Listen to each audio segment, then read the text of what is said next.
when it comes to getting what my child needs, I turn into the squeaky wheel, I think. Yeah, who sends all the emails to all the agencies. I turn into Curious George. I am forever researching different things. I feel like there's always something new. I feel like I am a hunter. Like I like to go for it and, just hunt and find all the solutions, all the answers that I can. I would say that when it comes to getting my kids' needs met, that I am a very aggressive mama bear. I turn into Wonder Woman, and I am going to make a way out of no way to get whatever my kids need.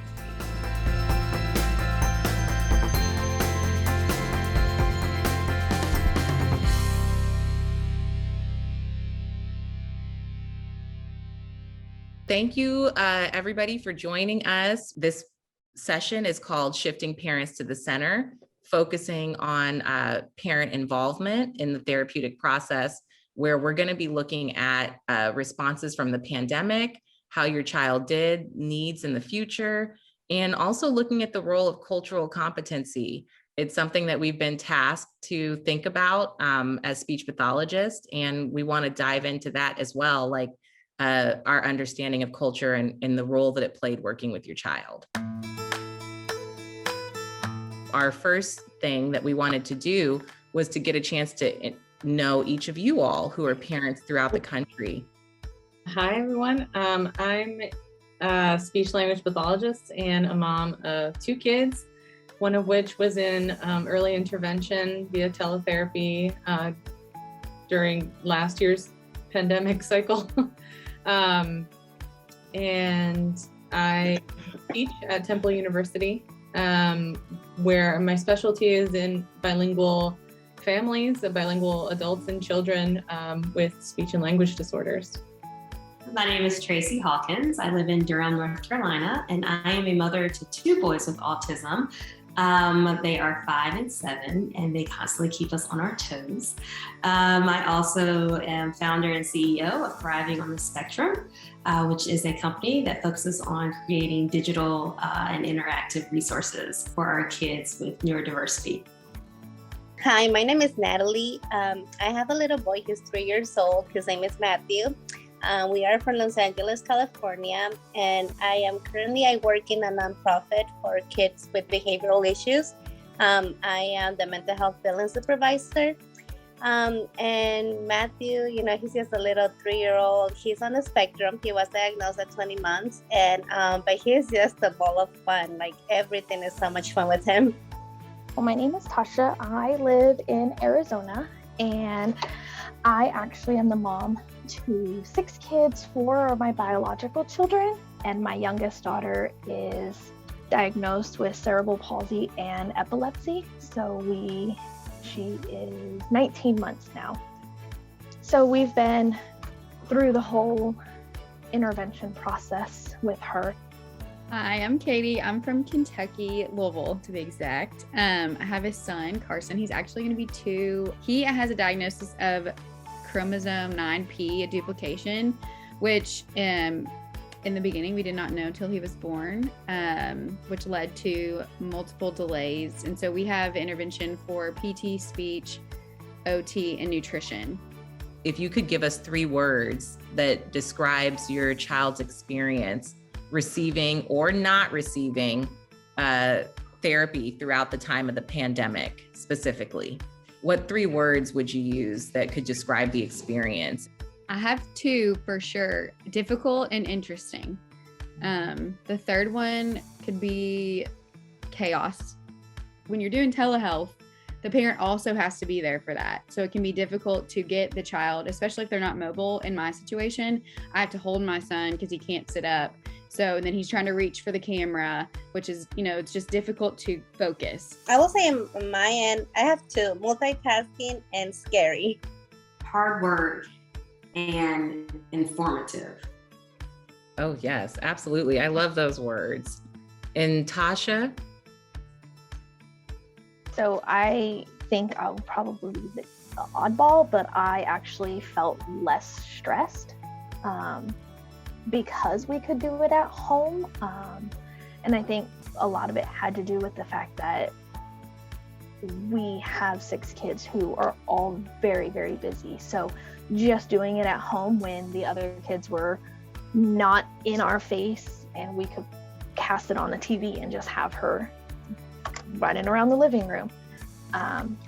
It was very unorganized, and I think that's another big one for me is everything. It was like day to day. So you never knew if they were going to come into the home or if it was going to be telehealth again.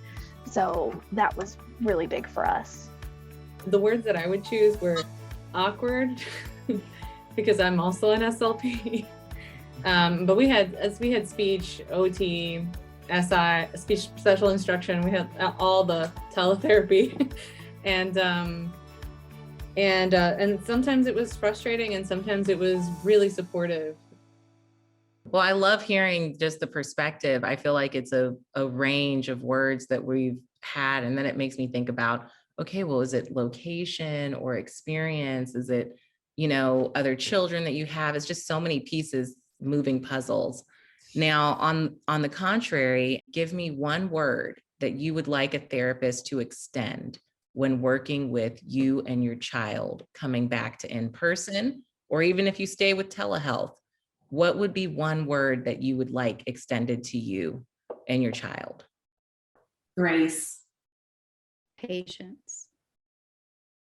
Empathy.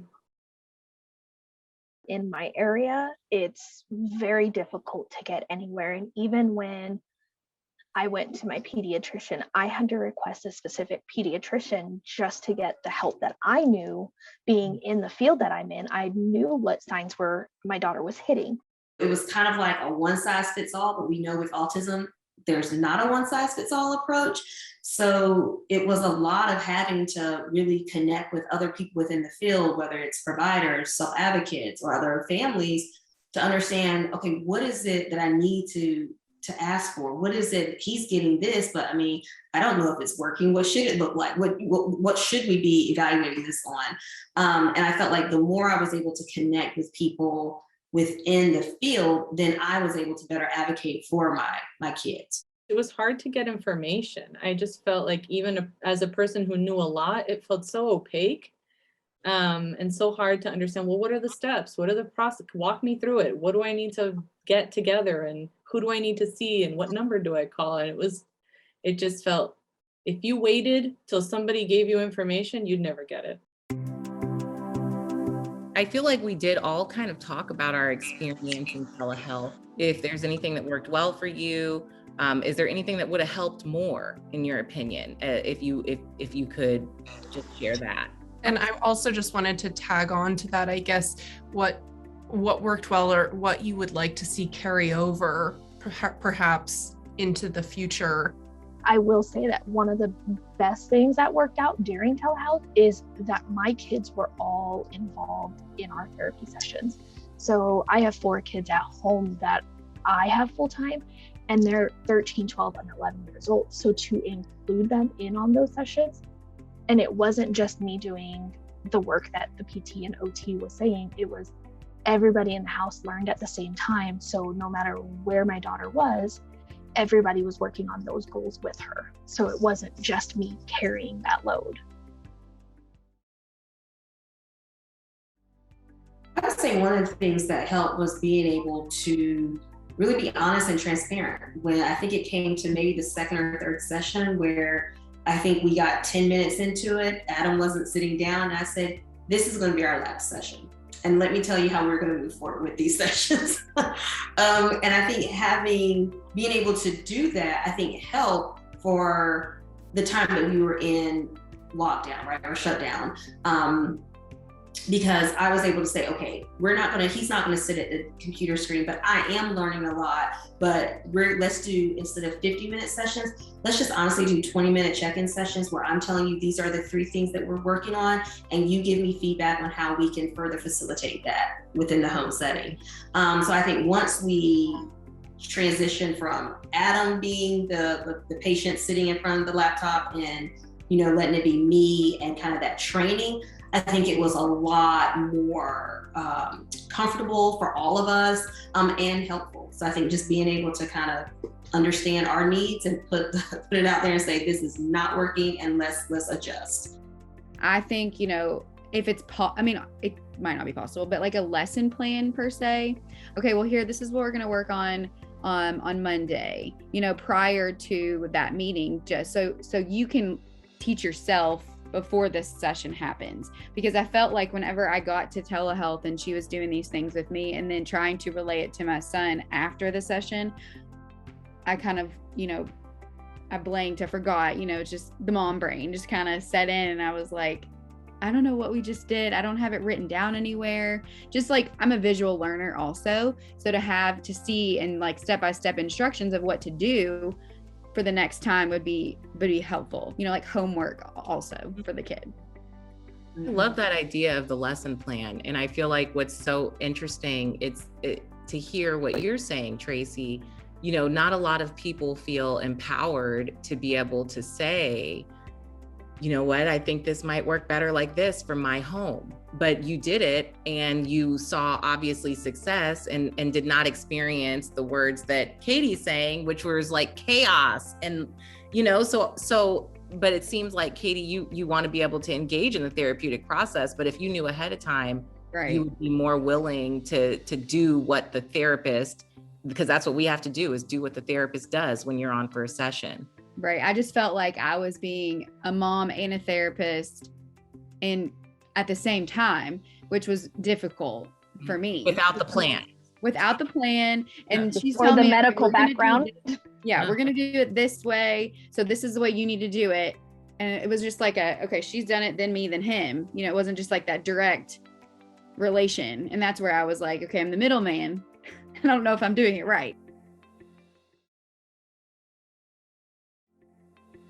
I was just thinking about how much I do miss, now that they're back in person, and how much I kind of miss getting the ideas that they would give me for home things. It was really nice getting like a list of, these are heavy work activities that he could do at home with the groceries that are being delivered, right? Like, and he would just like carry them into the kitchen one by, like carry the milk jug, because that's, he has boundless energy and needs to do a lot of heavy work or he doesn't sleep.